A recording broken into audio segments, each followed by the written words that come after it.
All right, that's my cue that it's time to get started. So good morning once again. My name is Kristen, and from everybody on David's team, I'd like to thank each and every one of you for committing to spend 30 minutes of your day with us. It has been incredible to have so many people join us each Friday, and it's really hard to believe that this is our last session of our 8-week mini-series. As with all of our mini sessions, our time together today will be quite brief, and it's just meant to give you a taste of what you'll experience in our upcoming Leadership Academy. We're really excited for you to hear today's session.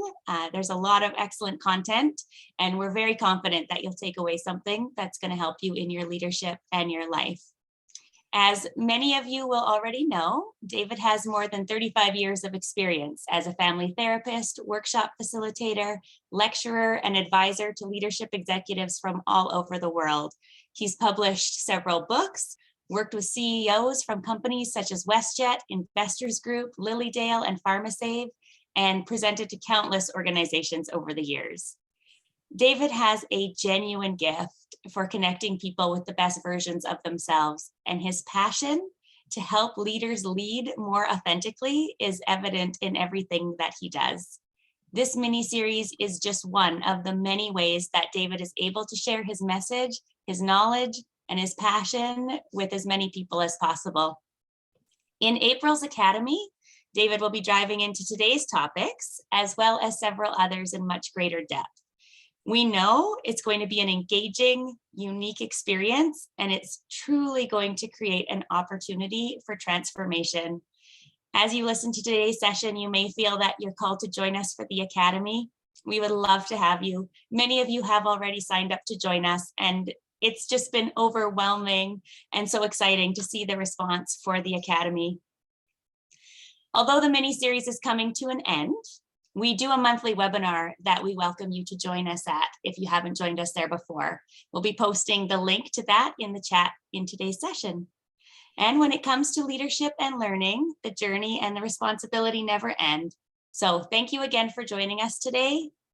We're just, again, very grateful to see so many leaders committed to learning and growing and showing up as the best versions of themselves. Here's David. Thank you, Kristen. Thank you, everybody, for being here. I appreciate so much, though many of you have signed up for this Academy, and I'm very, very grateful. The response, as Kristen said, has been great. And thanks for those of you who have been here for all these, many of you have been to all 8 sessions, and I just appreciate you being here every Friday morning. And if you want to get copies of the previous sessions, they're available on my YouTube channel, and Kristen's going to make that link available for you. And this is going to be 2 modules that we're going to cover in one. Ultimately, it would have been better to have another session next week, but it's Good Friday, so we're not going to obviously have a session next week. This will be our last session. So I might, folks, go 5 or 10 minutes over. Feel free, if you have to leave on the half hour, you can come back and get the recording on the link. But I might, just to give myself a little bit of extra space here, it's enough. It's just a lot to cover in a half an hour here. So I'm just going to give you the highlights, just to tell you where this fits into the broader context. This is my model here. We have culture here on the outside, leadership practices on the inside, leadership presence, these inner qualities, which we spend the day 1 in the Academy on the inner qualities, and the practices on day 2. So this is going to be combined, the engaging talent module with the culture model on the outside. It's a very quick overview to get you thinking about this. So this is where it fits into the broader context here in the agenda in the Academy. All right. So we're going to talk about culture first of all. Doug Conant, former CEO of Campbell Soup Company: to win in the marketplace, you must first win in the workplace. So this is about succeeding internally before you succeed externally. Lots of different versions of this. My mentor, Steve Covey, used to say, private victory before you can have a public victory, right? You must succeed inside first before you can succeed outside. And we don't put enough effort on the inside work, but this is the internal work. Like culture is internally what leadership is internally as well. So culture and organizational health. The whole premise, while strategy gives you direction, culture gives you the energy to get there. Culture is to an organization what health is to a person. So here's the little model that I operate from. First of all, personal health. I think we could probably all agree that we value to some degree personal health. What exactly do we mean by personal health? Here are some of the words that I would use to describe one's personal health. And by the way, these words would have been different words 25, 30 years ago. As we get older, we emerge into a different understanding of what health is. Taking care of my brother for 3.5 years before he passed from brain cancer. I can tell you one thing, when you have your health, one of the things I learned from my brother, when you have your health, you have 1,000 wishes. When you don't, you have one. Health is one of those very precious things. And are we taking care of it? So health is about energy. This is my definition. We could all come up with our own definition of what health is. Energy, vitality, mobility, inner well-being, strength, being rested and relaxed, having clarity about what matters in your life. These are some of the indicators that I would suggest around health. One of the things I've learned in life is that there's a difference between fitness and health. I know that a lot of people today get very fit, but they're not very healthy. And I know that from my own experience. For 25 years, I could run 6-minute miles, a very competitive runner. I could run 6-minute mile marathon. I would run 6-minute miles in a marathon, and I couldn't sit still for 6 minutes. I was so uncomfortable with myself, running my way through life, just escaping from life by running too much. And I didn't have the capacity to just sit and learn to just be in life. And so I was fit, but I wasn't very healthy. Many organizations that are fit per se, but they're not very healthy. And I'm going to show you how this relates to organizational culture in a second here. But so how do you get healthy, folks? You get healthy through habits. Every single person here who would say that you're healthy has some ingrained habits. You don't get healthy by default. You can't just wait to get healthy. You have to be actively involved in doing some habits. My wife and I go for a walk every day. It's a habit that we have. And I'm going to say health habits are those things that you do, whether you feel like it or not, but you do it because it's healthy and you feel better about yourself afterwards. And sometimes, oh boy, it's a little hard work to get out the door, especially if the weather's, like what it is here in Alberta. But we just do it. And we have a healthier relationship because of it. Now, what's that have to do with by the way, this is my dad who was a world, at least a Canadian champion in gymnastics back in the 40s, used to say, health is not built in a day. Health is built daily. You don't get healthy by going to the gym one day a year. You get healthy by even 15 minutes at the gym every day. So it's a daily habit. Well, what does this have to do with organizational culture? What it has to do with culture is that an organization has health. Now, these are words that I would describe as an organizational health. Again, you could define a healthy organization, a healthy culture in any way that you want. These just happen to be my words. Just like we have a health of a person, you have a health of a culture. And many people say, I don't have time to take care of my health. Well, we see here the same thing in an organization. I don't have time to take care of my culture.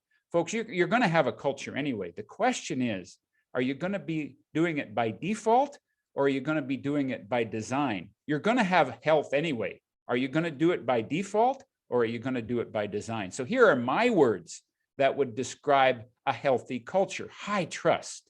It's safe and caring to be who you are. Ownership and personal responsibility, energy and engagement, minimal politics, and clarity about what our priorities are and where our focus is. And once again, it requires habits, health habits to get there. You don't get an organization, people send, well, we're going to send our organization to a workshop on organizational health for a day. Well, it's a nice thing to go to get some ideas on this, but again, it requires health habits. Now, I go back to Covey's work around the tyranny of the urgent. There's 4 kinds of demands in this world. There's urgent demands that push on you. There's important demands that you push on. There's urgent and important. Then there's neither urgent or important. I just happen to like circles. I know Covey liked quadrants, but I happen to like circles. But health is one of those things that's important, but it's not urgent until it isn't, till it becomes urgent. And many of us don't, our whole healthcare system is based on the tyranny of the urgent. We don't take care of our health until we end up in the hospital and it becomes urgent. And so I personally, this is my own bias, I think we'd have lots of healthcare, we would have lots of healthcare resources in our country if we all took responsibility for our own health and not depended on the systems to take care of us. Nonetheless, this is not going to be a political conversation here. The question becomes, are you taking care of those important things in your life? Because if you don't take care of the important things, they will become urgent. And culture is one of those things. It's one of those things that I hope you would call important. You know, it's not urgent to take care of your health, but if you don't take care of your health organizationally or personally, eventually it will become urgent. So define for yourself, just right off the bat this morning, define for yourself the parameters of a culture under your care. It could be your family. It could be a relationship that you're in. It could be a team that you're on at work. It could be, there are no other CEOs in this call this morning. It could be your entire organization. Just define for yourself for a moment, what is your culture? And you might have 4 or 5 cultures that that are under your care. Just pick one for the sake of this. And then I'm going to use Patrick Lencioni's work around smart cultures versus healthy cultures. And the smart is what we call, and by the way, I'm not saying it's wrong to be smart. We got to be smart. You're not going, by the way, if you're not smart, you could be a very healthy CEO, but if you're not smart, you're not going to build a very good business. At the same time, you could be smart without being healthy. And I'm just asking you for a moment today to reflect on how that spectrum is in your culture that you've just identified. Operational excellence, planning, technology, finance, innovation. These are examples of what smart cultures do. They've got a handle on those issues, and they got people in their organization who are dealing with that.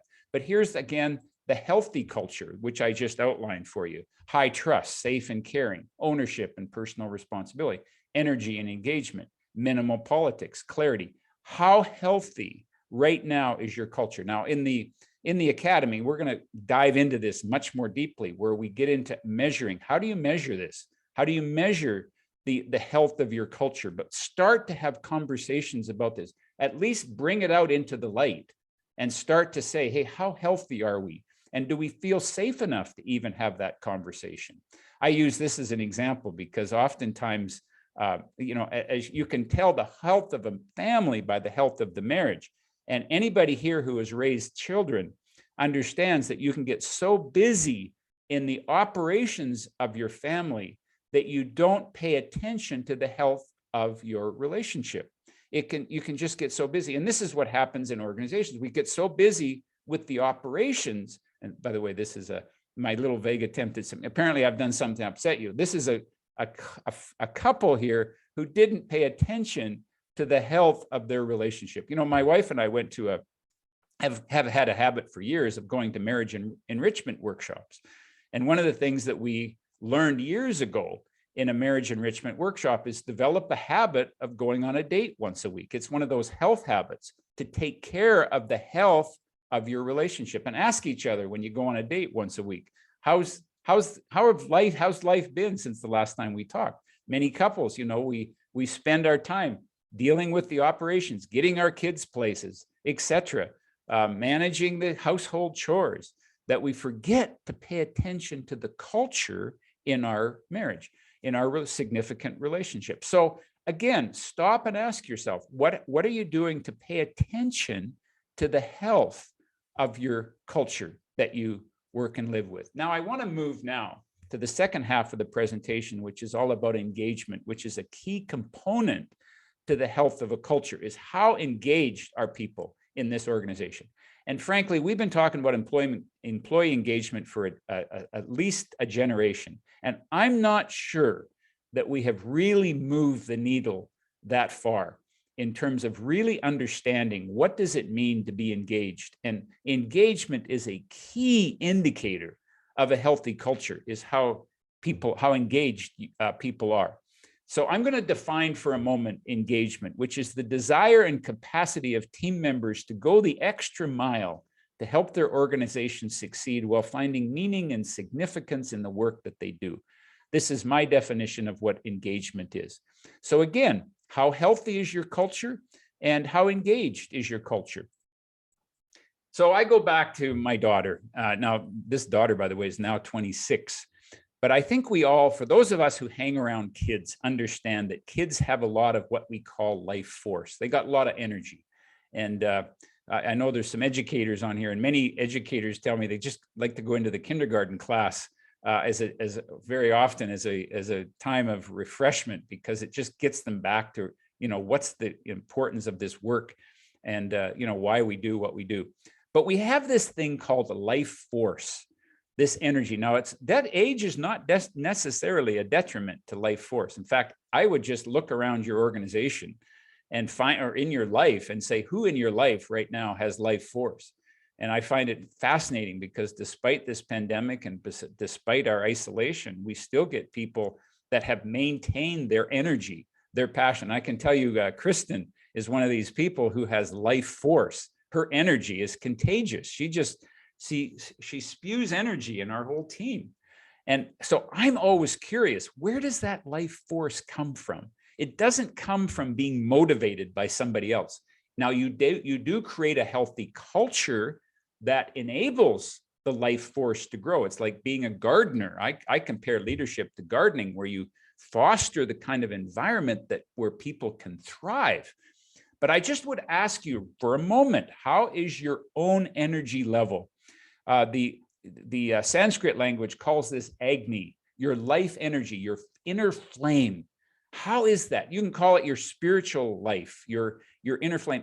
And when I talk about energy, I'm not talking about motivational speaking energy, where a person can stand up in front of a crowd and be very motivational. I'm talking about a deep and sustaining energy. Whether you're lean toward being an introvert or you're lean toward being an extrovert, it's the same kind of life force where you feel very engaged in life. Martha Graham, the great dancer and choreographer, said it this way: there is a vitality, a life force, a quickening that is translated through you to action. And because there's only one of you in all time, this expression is unique. And if you block it, it will never exist through any other medium, and it will be lost. So then she said, it is not your business to determine how good it is or how valuable it is or how it compares to any other expressions. It's simply your business to keep it yours, clearly and directly, to keep that channel open. So it's like opening that channel to your life energy. And, we're going to spend 70,000, if God willing, if we live that long, we're going to spend 70,000 hours of our life at this thing called work. And how engaged are you? I remember years ago, I got asked by a CEO to wander around the organization and assess the culture.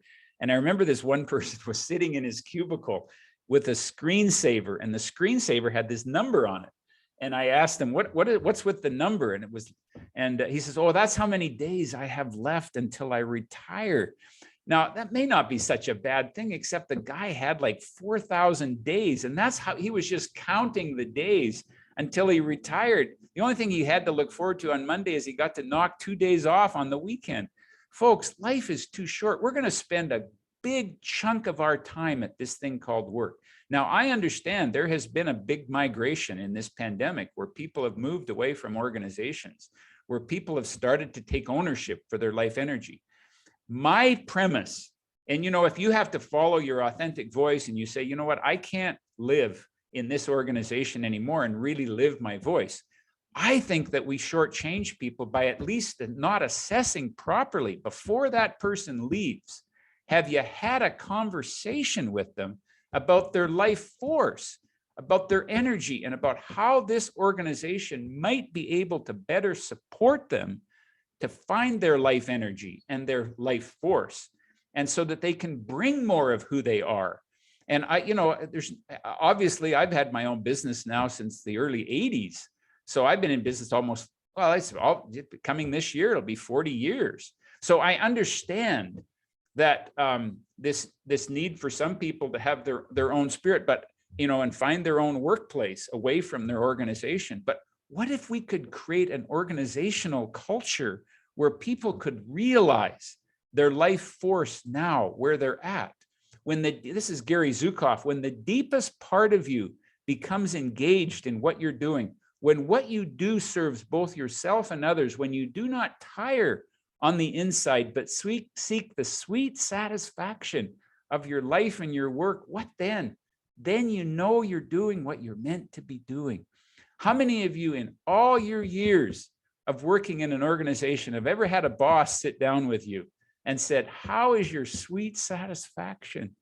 How are we doing to help you realize your passion and your gifts and your authentic self?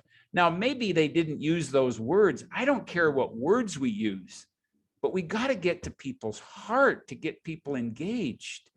What do? We just give people a job to do, which, that's the necessary component. And how healthy is the culture when we just give people work to do and don't have conversations with them about what matters in their life? They're going to spend a big part of your life. You're going to spend a big part of your life at this thing called work. And as Dr. Phil would say, how's that working for you, right?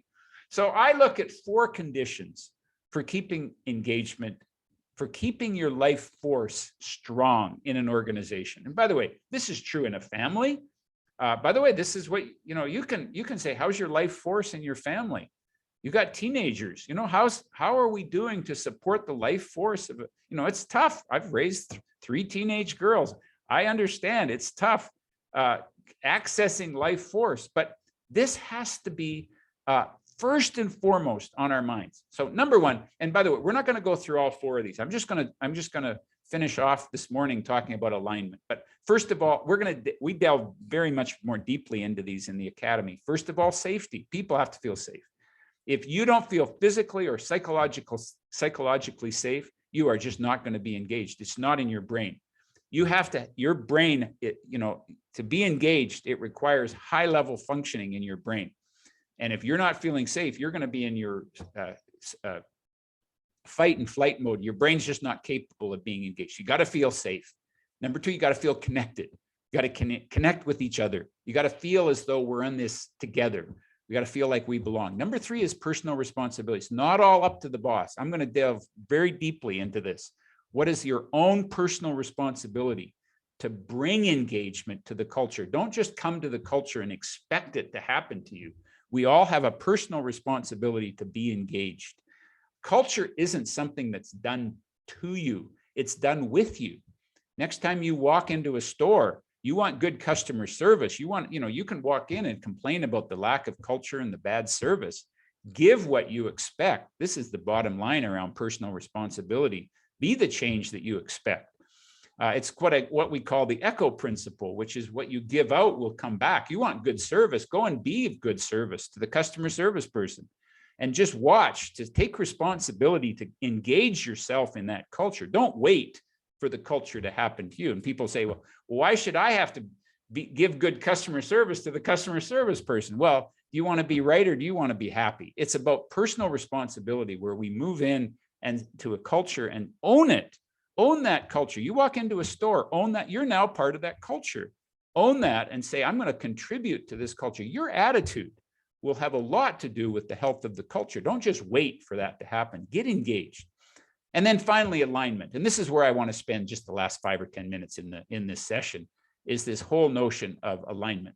So I can give you lots of research on this, but this is some very legitimate, valid research around what engages people and the relationship between values and engagement.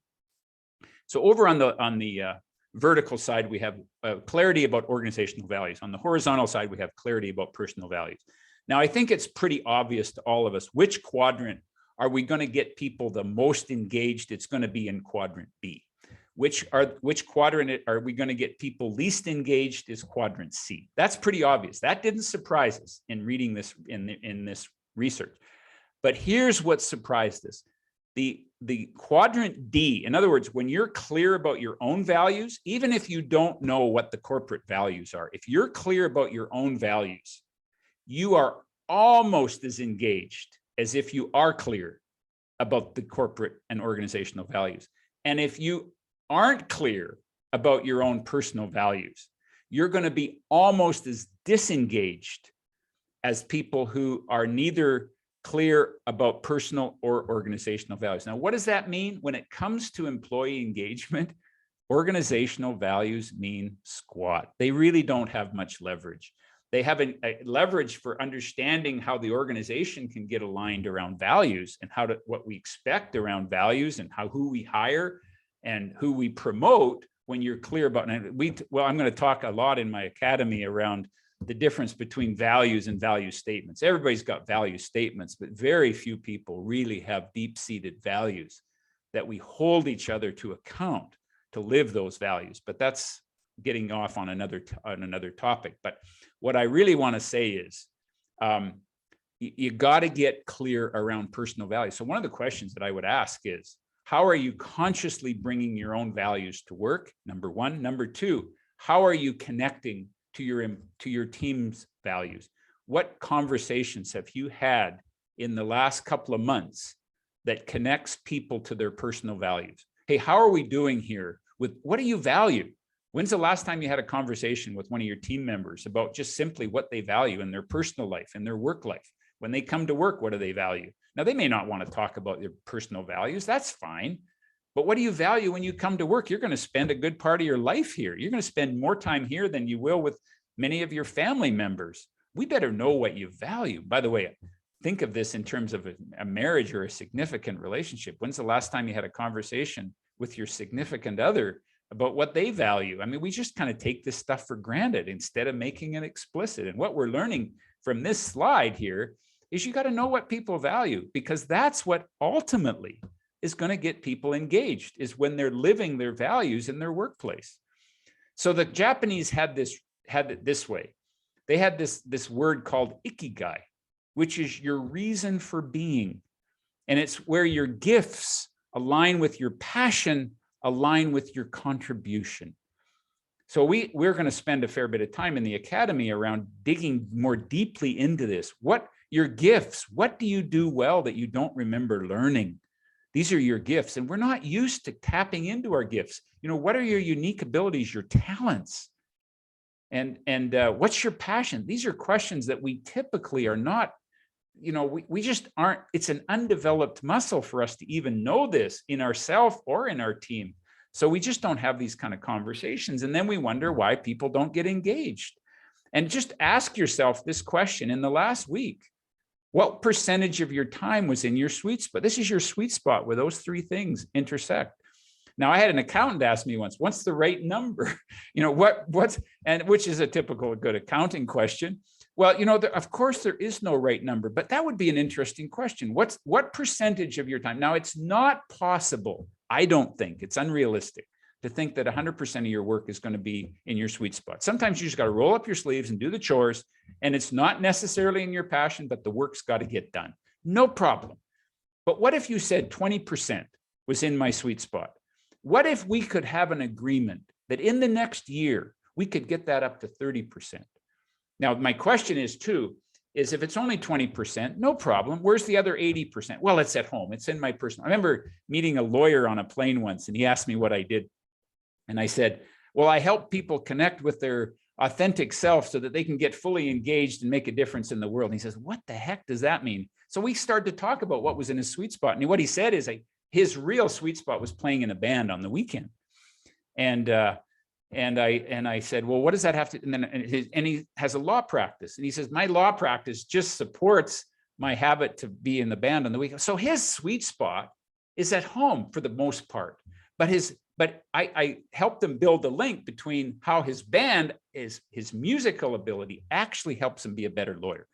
So we helped build this bridge.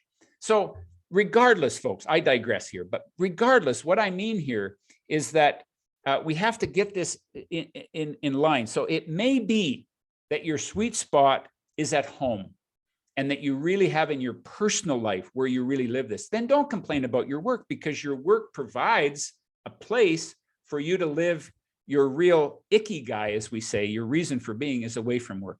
That's called an avocation. If you get paid to be in your sweet spot, that's called a vocation. But if it's away from work, that's your avocation. And no problem, either one. But where I get worried is when people, say, well, 10% of my work is in my sweet spot, but nowhere else. Well, that's going to be a person who's disengaged. And that's not all on the boss. You got to take responsibility for your own development of living your Ikigai, no matter where you are. So this is this whole notion of fitting people. Don't fix people. We've spent far too much time assessing people's weakness and trying to strengthen their weakness. My premise, folks, is it's not a very good investment. You're not going to get a good return on that investment. Find people's strengths and then build on those strengths. And we're just not used to doing that. I love this statement by Albert Einstein. Everybody's a genius, but if you judge a fish by its ability to climb a tree, it's going to live its whole life believing it's stupid, right? For a fair selection, everyone has to take the same exams. Please climb that tree. This is what we have lived in, these systems that have put us into boxes. And then we wonder why we're not engaged, because we have a label of where we have to fit. We all talk about, we got to get out of the box, think outside the box.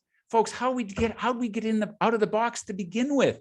How do we get in the box to begin with? We got to really look at that and examine those old systems that we have and examine our beliefs around that. So the bottom line is that I'll end with is this slide. Take your authentic gifts and your values of the individual and align that through conversation and commitment and agreement with the authentic needs and values of the organization, and create a win-win relationship and work together at building alignment toward those two circles. That's my essential message, folks. So here's the academy. We've still got some seats available. Here's the agenda, and I hope that you'll come and join us again. It's going to be happening here in about 2 weeks. And people will have told me that that transformation is going to be different for everybody. For some people, you'll leave with more confidence. Some will leave with more clarity, a better connection. You're going to leave with a sense of community. It's going to be different for everybody, but I hope that you'll invest in this and join our community. You are not alone. And folks, I just want to say thank you very much for the privilege of spending this last 8 weeks with you. It's been these short snippets of perspective that I'm offering you. I just appreciate you being here, and I hope this has been valuable to you. And on that note, I will